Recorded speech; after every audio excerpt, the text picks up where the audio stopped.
Եվ բանը մարմին դարձավ, ու մեր մեջ բնակվեց, և տեսանք նրա փառքը, փառք, որ հորից ունի միածինը, լի շնորհով ու ճշմարտությամբ։ Հավիտենական խոսքը Հիսուս Քրիստոսը մարդացավ։ Սա Աստծո շնորհի գերագույն դրսևորումն է։ Խոսքը,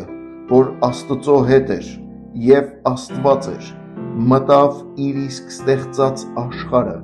խոնարհվեց ապրելու մարդկության մեջ։ Խոսքը բնակվեց, իր վրանը դրեց մեր մեջ։ Հին Կտակարանում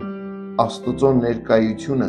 բնակվում էր ժողովրդի մեջ վրանում տեղ գտած սրբարանի միջոցով։ Խոսքը մարմին դարձավ, Աստծո ներկայությունը մարդկության համար հասանելի դարձնելով։ Եվ մենք տեսանք նրա փառքը, հայտնված փառքը Հիսուս Քրիստոսի մեջ Աստծո փառքն է, կատարյալ և վեհ։ Սա Մովսեսի ժամանակ տեսնված ծածկված փառքը չէ, այլ Աստծո որդու լիարժեք և տեսանելի փառքը։ Տեր Հիսուսի կյանքում, ուսմունքներում, հրաշքներում, մահվան և հարության մեջ երևացող այս փառքը հաստատում է նրա ով լինելը։ Մարմին դարձած խոսքը Աստծո փառքն ավելի մոտ է դարձնում մեր հասկացողությանը։ Նրա փառքը լի շնորհով և ճշմարտությամբ է։ Նրա շնորհը բարեհաճություն է անարժաններիս, սիրառատ հոգածություն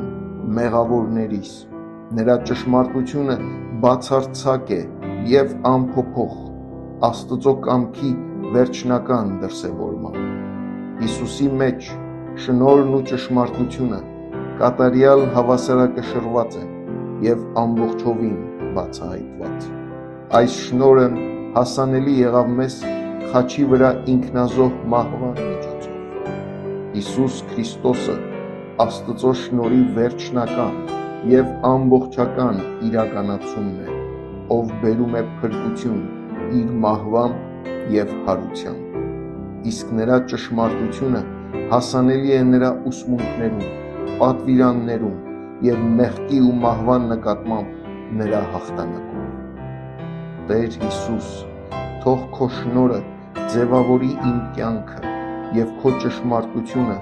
ուղղորդի իմ ճանապարհը։